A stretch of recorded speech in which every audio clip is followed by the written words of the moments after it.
The 1950s. We'd never had it so good.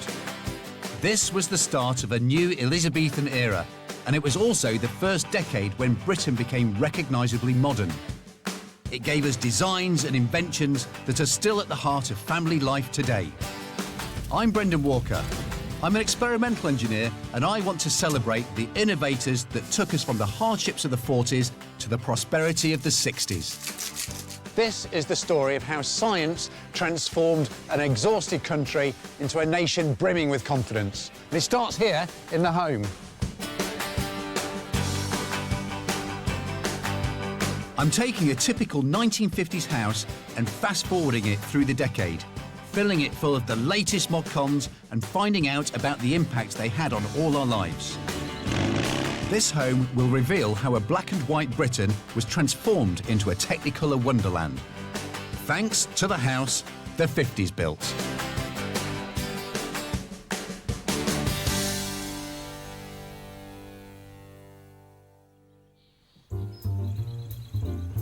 Welcome to 21 Coronation Close, where we're turning the 50s embrace of all things scientific to the rooms where we spent a third of our lives. Although we tended to be unconscious at the time.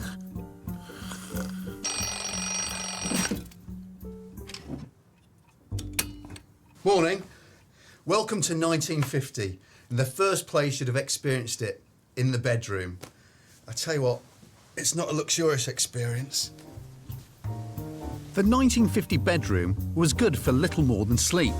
The post-war furnishings were sparse and small. There were few clothes, and even fewer personal luxuries. This was a room that was purely practical. In 1950, there really wasn't very much to keep you up in this part of the house. It's uniform, austere and functional. And that Spartan theme is repeated in the next-door kid's bedroom. This is the room of a typical 15-year-old girl at the start of the decade. Feels more like the room of a child, but by the end of the 50s, a revolution would have changed it beyond recognition.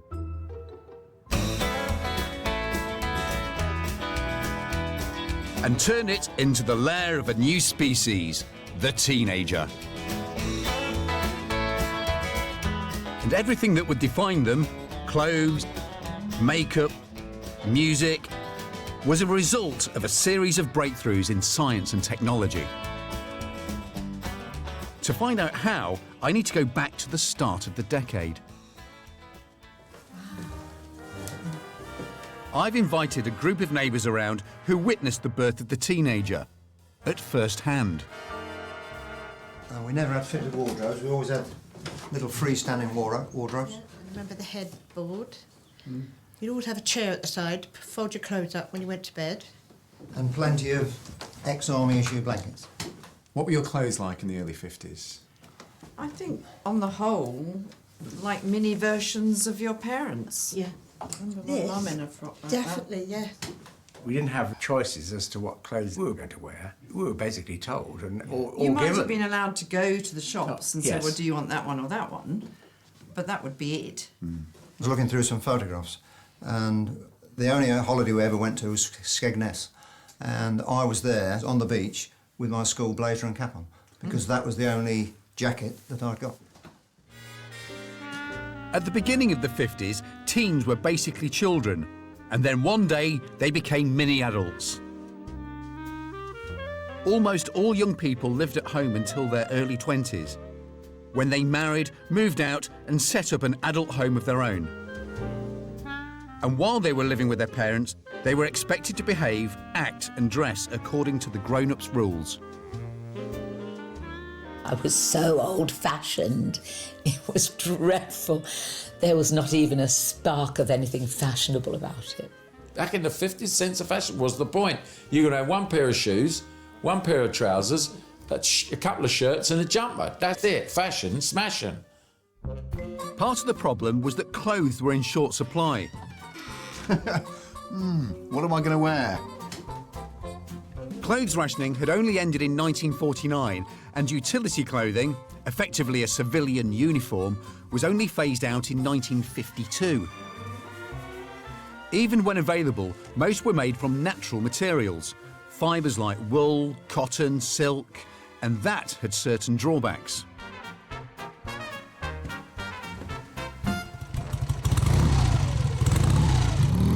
For women, this posed a particular problem. And that means a quick but essential research trip to a retro underwear shop. Oh, it's a tough job, but somebody's got to do it. Made of silk and rayon, this is underwear as structural engineering, with supports holding things up and stays pulling other bits in. That's super glamorous. Yes. I really like that. What's it like to wear? Well, doesn't give much, you know, holds you in nicely, but lots of boning and the fabric's really thick and stockings are really thick. Yeah, a bit wrinkly. Yeah. It may be an engineer's idea of perfection, but for women, it was clothing to be endured more than enjoyed. This girdle was designed so you could put it on yourself, but it still took 2 of us 10 minutes to get flare into it. I can imagine this would be really hot in the summer, just chafe. I think, you know, I feel like if I was to walk around in this all day, it would probably, you know, rub in all sorts of places all the time, and can't even imagine going out jiving wearing something like this. But a scientific breakthrough was about to bring salvation to British women. As scientists strive to find alternatives to the natural fibres we'd relied upon for thousands of years. And they'd found the solution in the unlikely form of crude oil. I'm going to meet my partner in progress, Marty Jobson, to see if we can create fabric from fuel. And the first thing we need to do is work out what gives natural fibres their unique properties. It's silk, super strong, shiny. All of it is down to the chemistry inside. It's all down to long chain molecules. That's all it is. It's down to chemistry. Long chains of chemistry, making it all up. The discovery of long chain molecules, or polymers, was one of chemistry's great theoretical breakthroughs. Millions of molecules forming together, acting like a single giant molecule and bonding with other giant molecules to form a long chain. We need 10 grams of this stuff. And for this one... How much of this? Same volumes of each we want. And it was out of oil and its petrochemical products that scientists first found a way to make a synthetic polymer that could rival those found in natural fibres. It's hard to see how we're going to get fabric out of those two liquids. We're going to pour this very carefully on top of this, and then at the surface where the two meet, that's where our fibre will begin to form. The smaller molecules in the top and the bottom layers are being joined together to make a longer molecule. Exactly. Right. So I'll pour this one onto there. When you find the right combination of chemicals, something wondrous happens. Can you see the sort of the layer that's formed where they meet? Yeah. You ready? Is this where the magic happens? I think if you pull it out slow, it might stay attached, like really slowly. This is nylon, the world's first man-made fibre.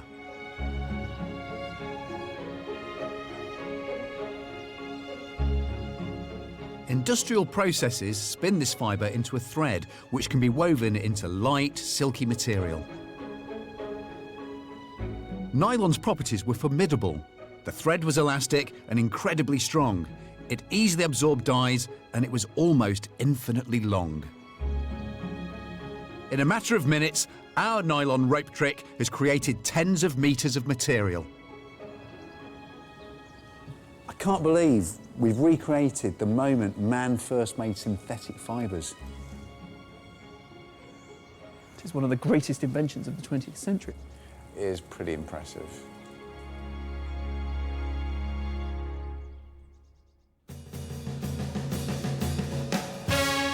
Oh my word. That's fantastic.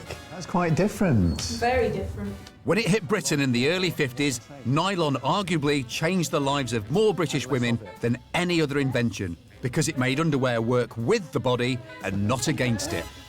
It's just so much easier to wear. I mean, it still nips you in and smooths you out and in all the right places, but it just lighter, and the stockings are just nice and sheer and not quite so baggy around the ankles. Once they started making nylon stockings, you could do a lot sheerer stockings than the silk and rayon ones. They just feel a lot sexier. Yeah. It just feels so much better, and just less restrictive, and yeah. You could dance in this. Absolutely. Yeah. Go driving and do the twist in this. It's fantastic.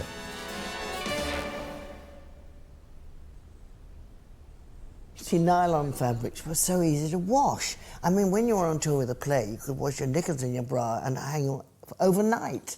It was a great difference.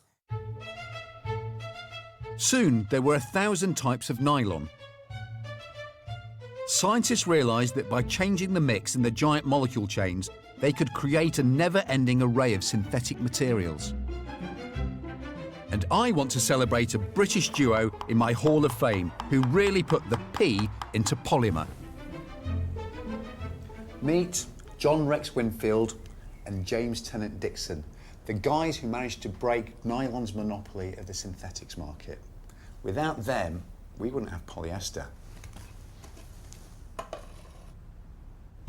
Polyester quickly became the biggest man-made material of the 1950s. It was made from a different petrochemical combination, and it gave us drip-dry shirts and even suits. Polyester was quite exciting, though. To be able to stand under a shower and wash your suit was something very unusual. By 1954, almost half of British clothing came from synthetic polymers. Everybody had much more to wear, and for the first time, teenagers could choose what they wanted, and it came in colour. With those man-made fibres, the colours are really, really bright, so you get bright acid yellows and oranges and geometric prints or really bright floral prints. Every year we were getting new colours, new fabrics, new fashions, and all of them went in here.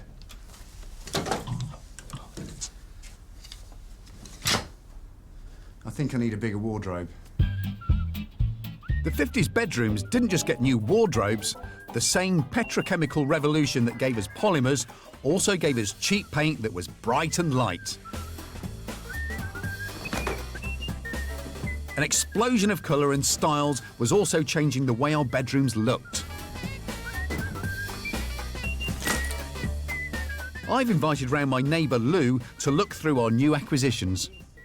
What about these? Ski pants. Yes. Yeah. Now, we'd never had material like that before. Feel how stretchy that is. That is. It kept its shape. Great colour Right, as I well. don't know why they don't make them these days. This Look makes at me think of that. dancing almost immediately. Yes. Look, I've got a photo of me in a dress very similar to that. We used to wear petticoats. So I see, so this will give a Flounces it lot out, more yes. volume over this. Yes. I've just spotted something that I've recognised very well. That's what we used to call a dirndl skirt. It was in at the waist and went right out. And, you could just twirl around, be dancing. It's fantastic. The petrochemical industry was now fueling the birth of individuality in fashion. And it was from the kids' room that these clothes would be used to stamp an identity on a generation that was about to take on the world. My parents couldn't stand the way I looked. They took pleasure in uniformity, whereas my generation took absolute delight in eccentricity and being a one-off. Suddenly, youngsters were making a statement themselves, and they were saying, we're not going to just wear suits and ties anymore. We're going to branch out. We've got our own voice, and we've got our own fashion here. Do I look like a young teenager in the 50s? Yeah, I certainly feel like one.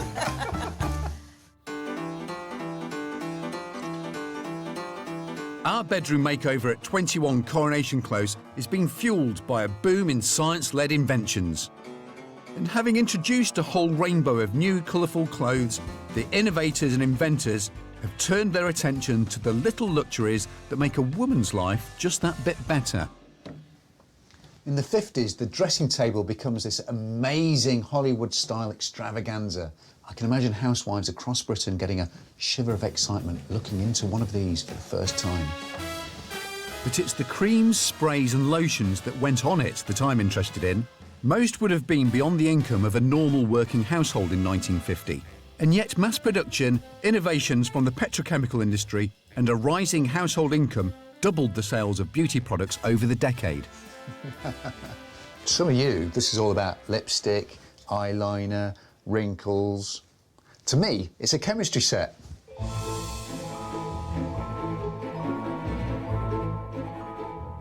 It's yet another example of how science took luxury away from the rich and made it available to everyone. And for me, there's one scientific masterpiece here, and it's this. It's the seemingly innocuous can of hairspray. This is the product that brought high style to the masses, allowing women that professional, just stepped out of the salon look without leaving the bedroom. And the concept behind it is fantastically simple. Because it's simply a pressurised container with a valve to let the hairspray out. Take it off! What are you doing? It's giving you a nice hairstyle. We use these aerosols every day, but never really questioned how they work. Well, there's not much in here, actually. It's a tube to the bottom and a thing at the top. And basically, the way it works is you have your product, whatever it is you want to spray out, sitting at the bottom in a liquid. And then when you press the top, I just pop that, you've got a little valve here. When you open the valve at the top, eek, the pressure above the liquid pushes the liquid down and up the tube. So it's like a little flap, so the pressure's going pushing it up, but if you push that down... That's exactly it. Aerosols weren't new. They were used in the Second World War by American GIs in the jungle as a way to kill disease-carrying insects. It took the work of my next candidate for my Hall of Fame to turn that bug-killing machine into an everyday must-have. Robert H. Abplanalp invented the crimp-on valve at the end of the 40s. A cheap but very effective way of controlling the flow of spray coming out of a pressurised can. The thing that revolutionised was when they kind of built this thing here, and they made a really cheap way of making the valve, which could then be just crimped into this really lightweight metal canister. So that's why these weren't available hundreds of years ago. This was the real revolution that enabled us to make aerosol cans. The liquid then comes through the nozzle here, goes up the little nozzle tube, and all that is a very, very, very, very, very tiny little hole. That's atomising the liquids into fine drops and creating a sort of cone, a jet, so you don't just get a single squirt on your hair. Exactly. It comes out as a spray, as a mist. It's safe to say the crimp-on valve was a bit of a success. By the mid-50s, Abplanalp's company was earning hundreds of millions of dollars, producing 250 million of these tiny miracles. But there was a problem. Traditional hair lacquer, made with shellac, a secretion from a Southeast Asian bug. The great thing about this is you can dissolve it in ethanol to make a sort of a thick, gloopy liquid. And then when you spray it on the hair, the ethanol evaporates and turns back into hard shellac. So that's going to set your nice hairstyle solid on your head. Exactly. This is basically bug juice, dissolved in pure alcohol. That looks really nasty. It's not the most appealing of hair coverings. Oh, that's feeling sticky already. It's horrible. It's disgusting and sort of sticky and yuck, horrible. No, you don't want that in your hair. It's actually, look at that. That's a bit crispy. And it's not the safest either, as our no-expense-spared demonstration shows. Where have you been hiding this pretty little thing? Hair lacquer, made with ethanol, can be flammable. Can you give her a hair? You know, just look to her. And in a decade when almost half of women smoked, that could be a problem. And that's why we're now out in the middle of a field, because this shouldn't be tried at home by anyone. So this is the source of ignition here. Fag. Let me just see. Oh yeah, that would go nicely, look at Shellac hairspray in particular needed so much alcohol in the formula that it turned a rather innocuous beauty product into a highly flammable substance. Oh, can I light that for you? Let me. Okay. Oh dear. It's catching her in the back as well now. So I suppose that illustrates one thing. Never drink and smoke. I was going to say, I don't know. Your poor girlfriend. Yeah. Other formulations with less alcohol were tried, but they clogged the valve. It was the petrochemical industry that finally came up with a solution. Polyvinyl pyrrolidone. Oh, PVP. PVP, yes, indeed, which is this stuff. The beauty of this mixture of PVP and ethanol is that not only does it have all the benefits of the earlier lacquers, it can also be easily washed out, meaning hairstyles could be changed on a whim. And there was obviously less chance of setting the bedroom on fire, which in my opinion is a good thing. OK, the hairstyle's a bit hectic, but I think it's safe to say that the delivery system's a success. You imagine a world without aerosols, where at the start of the 50s in Britain, that's exactly what it was. But hairspray wasn't the only thing used in this remarkable new invention. You've got air fresheners, underarm deodorants, shaving foam, insecticides. You name it, this could spray it. You would have your hair in a kind of sort of bird's nest round your head, lacquered and back-combed in a way which would now seem impossible because it would be so bad for the hair. Unfortunately, I'm a little tonsorially challenged to recreate the birth of the beehive. But one of my neighbours is on hand to guide me through the structural process. What on earth are you doing there? You're combing it the wrong way. This is back combing. It's like laying the foundations of a building. There's a way of getting height, as you can see how much height there is there. This is without any product, so this is what they would have done. Yeah.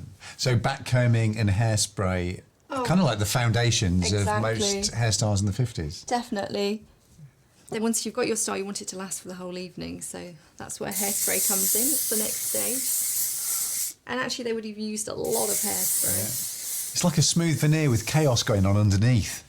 The backcombing holds the hair where it should do, but this sort of almost smooths it out. It smooths the shaft of the hair together and keeps it in place. So once you have got your hair in a nice shape, it's going to keep it there. It's not going to move. And certainly the hairspray in the 50s, it didn't move. Is it like glue then? That's the best way of describing it. It's sort of gluing your style together, really. Can I touch it? Yeah, sure, definitely. It feels really crispy. Yeah, it is actually. It's amazing that the products that were being innovated in the 50s allowed hairstyles like these, well, literally to grow. Exactly. It's beautiful. Thank you. Products that were once looked upon as luxuries were now within the reach of the average teen. Scientific breakthroughs had made it possible for 50s teenagers to dress and groom themselves in a completely new way. Once we'd got our own style and youth had a voice, and a very important voice, then I think we were aeons away from our parents. The 50s was a decade of almost full employment in Britain. Teenagers now had the money in their pockets to do their own thing. I got a job in a little coffee place and I was paid the incredibly grand sum of 10 shillings, and I would get tips as well. So I would actually make enough to see me through drama school, to buy a few clothes. By 1957, it was estimated British teenagers had around £900 million a year to spend as they pleased. But how they looked was only part of the birth of the teenager.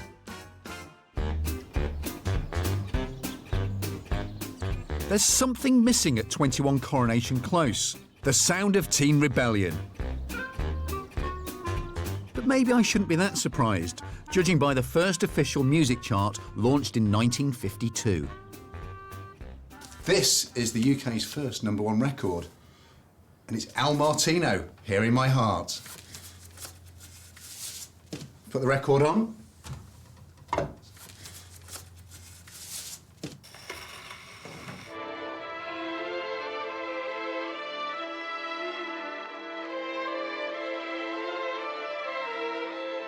Teenage music, like teenage clothes, didn't really exist at the beginning of the 50s. There tended to be only one room in the house that the family could listen to music, because the equipment, the record player or the radio, was big and expensive, whilst records were fragile and expensive. It would seem if you listened to music at all, you listened to what your parents had bought. My mother had a really, really old gramophone that they wound up, and she listened to endless Bing Crosby, Nat King Cole records. Drab, you know, I could see now it's not drab and some of it's very beautiful, but to me it was smoochy crap. I remember listening to this rubbish and it's and thinking it's got to get better than this. The music was so goddamn awful. It was the tail end of the dance band era. Even when I didn't have anything much to compare it to, I knew it was just about the worst music that had ever been composed. The music sounded as dated as the technology that played it, and that had been around since the 1890s. Even when electronics became more widely available after the war, record players and radios were still big and heavy because they relied on large, expensive glass valves to amplify the tiny electrical signals coming from the record stylus or radio waves. The grown-ups, the breadwinners, were still in charge of what teenagers listened to.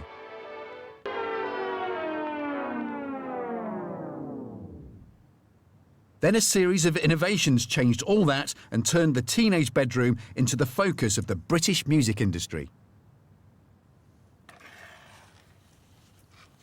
These guys are the research team at Bell Laboratories in America, and in 1938 they invented this, the transistor.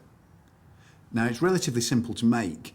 It can do all sorts of work, like processing radio waves or amplifying sound, tasks that would previously have taken loads of large glass valves.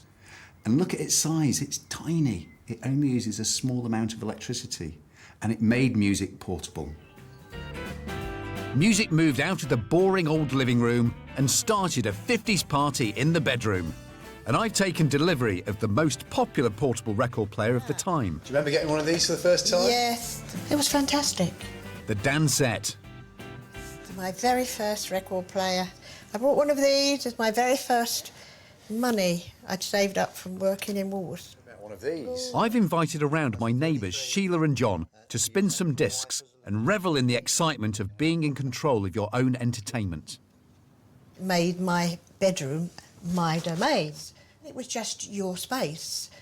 You could put whatever record on to whatever mood you felt. It was fantastic. We didn't dance in the bedroom. We daren't. We just sat and listened to records as they come round. Should you have a go at playing it? Do you want to have a go, Sheila?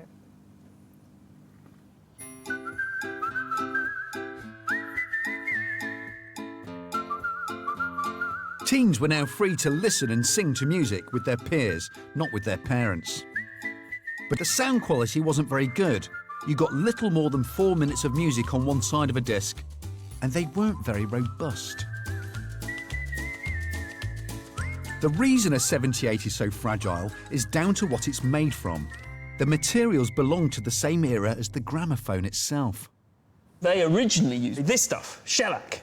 Shellac, that's beetle poo. No, it's not beetle poo.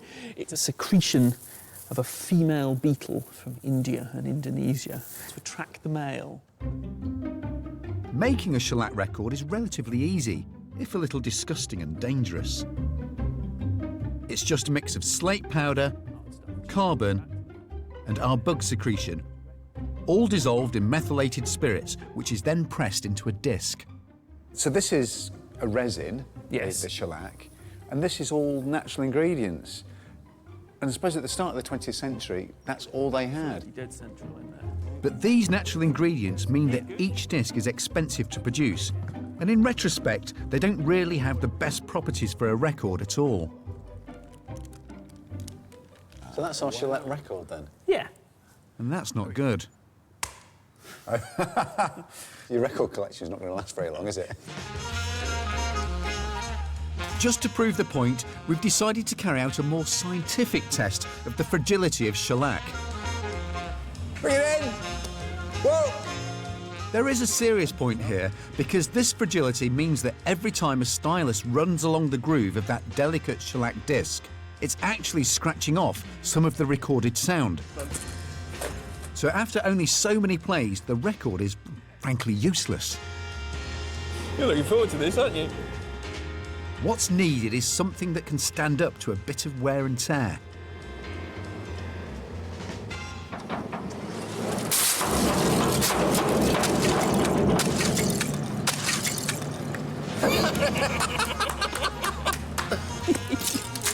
That's quite conclusive. Yeah. In this decade of science, it would seem that every time a natural product showed up a weakness, the petrochemical industry was there with a solution from its vast range of polymers derived from oil. And bug juice was replaced by a plastic. This is the 1950s. It's the age of plastic. We've got to be talking about vinyl, right? Indeed, and this is it. Polyvinyl chloride. PVC to you and me. These little coffee beans of vinyl plastic produced a disc that had all the properties shellac didn't. Just one process, heat, and it can be moulded to almost any shape. Looking good. The pressing process is pretty much the same. Mind your fingers. But this time you get something that's durable, so records don't wear out like 78s. And it's flexible, giving it an immediate advantage over its predecessor. Oh my word, look at that. Test? Yeah. Brilliant. Can you see the difference? That's what we need for records. It's virtually indestructible. But does it pass the patented Walker and Jobson fragility test?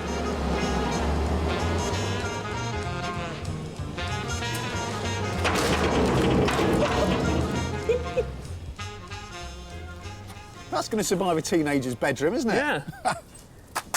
Nothing. At last, here was a format fit for the teenage sound. They're not going anywhere, are they? No.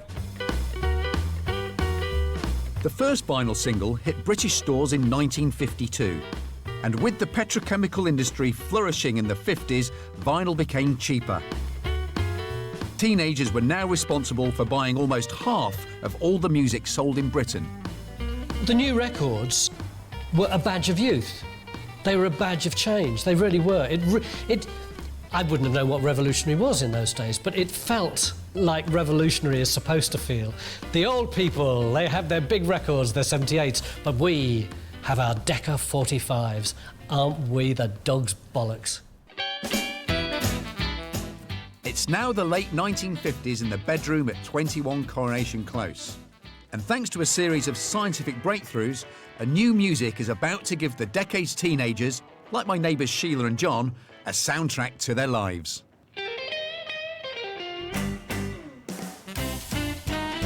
For the newly created teenagers, rock and roll spoke to them of a brave new world where they were in charge. There were people like Bill Haley and the young Elvis Presley and Buddy Holly out there. And from the very first moment I heard those people, I knew that there was a world that I aspired to, a world full of yearning. And it was a fantastic piece of electrical engineering that truly gave rock and roll its unique sound, the electric guitar. Step forward my last candidate for my Hall of Fame, one George Delmetia Beecham, a Texan vaudeville performer who wanted to turn up the volume on his steel guitar. His solution, the pickup, would eventually revolutionise music. And all that was needed was wire, a few magnets, and in the end, not even a full acoustic guitar. I've always wanted to do this.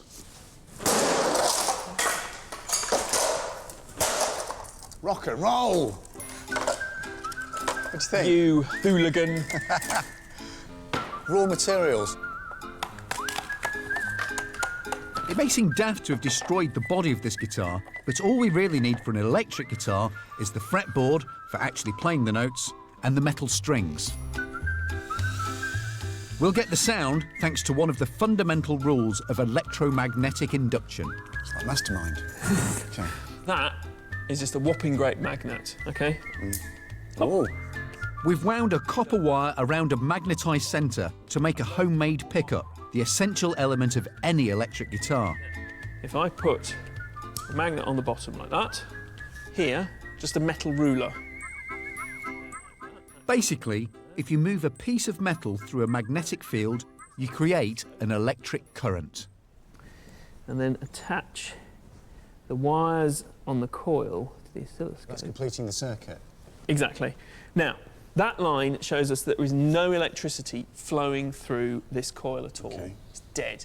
But if I wobble this metal ruler, imagine that's the string. Yeah. Okay, if I give that a wiggle, ah! Suddenly you get electricity produced. Kerrang! That's amazing. That's matching the ruler exactly. All that electricity is being generated purely through electromagnetism. That's the beauty of an electric guitar.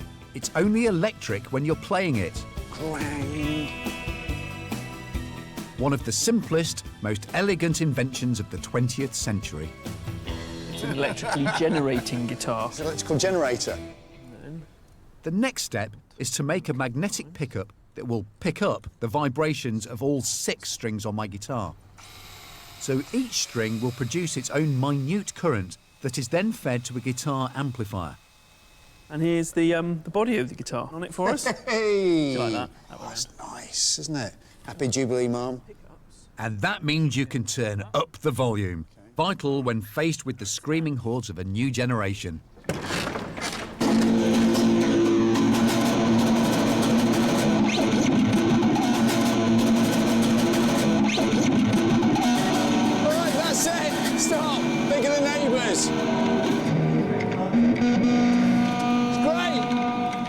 All we need now is someone who can actually play an electric guitar.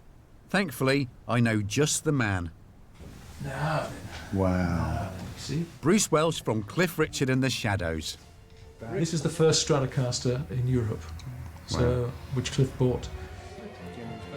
The Fender Stratocaster, unveiled in 1954, was a defining sound of rock and roll. And one of the first Brits to get their hands on it was the Shadows rhythm guitarist. When it arrived, there was Cliff, Hank and myself. We just opened the case and went, wow! Because no one had seen anything like it. Nothing like it. Brand new, sparkling. It was like a spaceship. I mean, no one had ever seen anything like this before.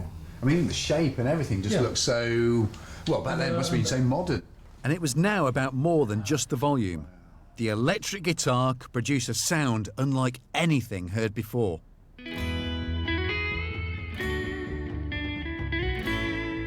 When the Shadows cranked up the volume on Move It, their guitars gave birth to British rock and roll and gave British teenagers their first rock and roll heroes.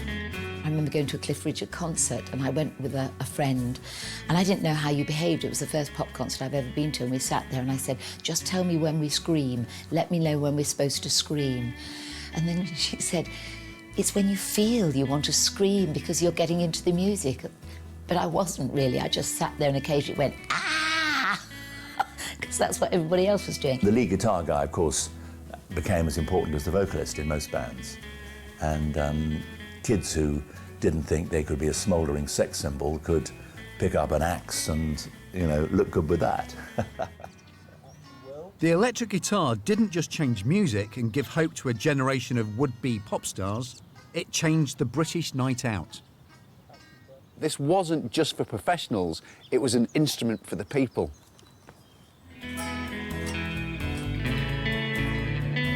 By the end of the 50s, electric instruments meant a handful of people could make the same amount of noise as a whole orchestra had a decade earlier. For me, this is the perfect example of how a series of technical innovations can create the perfect conditions for a social revolution. I mean, just look at the timeline. You've got transistors, vinyl records, kids getting electric guitars, then a few years later, rock and roll.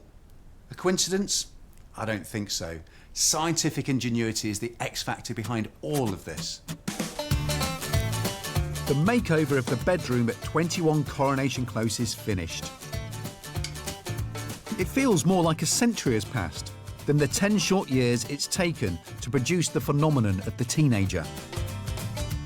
In 1950, this was the room of the in-betweener, the time between child and adulthood, when no one was really sure what you were. Now, at the end of the decade, a series of innovations has transformed it into this: a room and a teenager with an identity all of their own. For my neighbours who started the 50s as children, this 59-bedroom defined the birth of their generation. I can remember nylons. I thought it was very grown up when I was about 14 and I got my first pair of nylon. I remember if you Vinyl sat on a stockings. boy's lap, you used to think, can they feel the suspenders? Yeah. Did you want them to feel the suspenders? No. I mean, you were really trailblazers, weren't you, your generation? Yes. Yes, They started to freedom. feel the power, the youngsters, didn't they? That they weren't going to listen to everybody else. It was their power.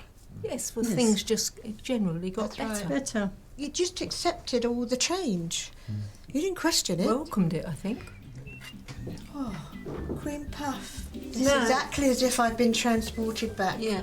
It was the first time there was a true divide between the generations.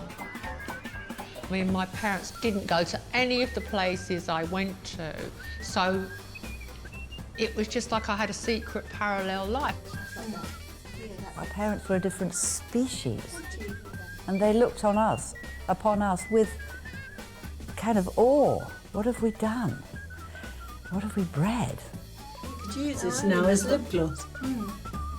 And what better way to celebrate this decade of independence than to take my neighbours down to our own hop? You're right, girls, we're off. We are finished. Come on. Where no expense has been spared to let them dance to the latest tunes. Courtesy of our own cut-price teen idol.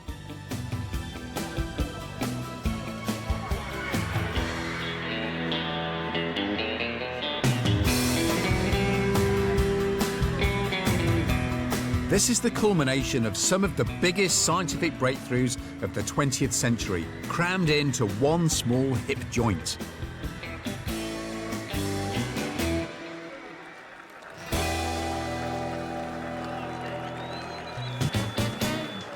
Just listen to that, the sound, it's incredible. You know, when I look round, I see nylon stockings, polyester dresses, amps, electric guitars. I just wonder what record people are going to be buying on Monday morning. But it's also so much more than mere clothes and music.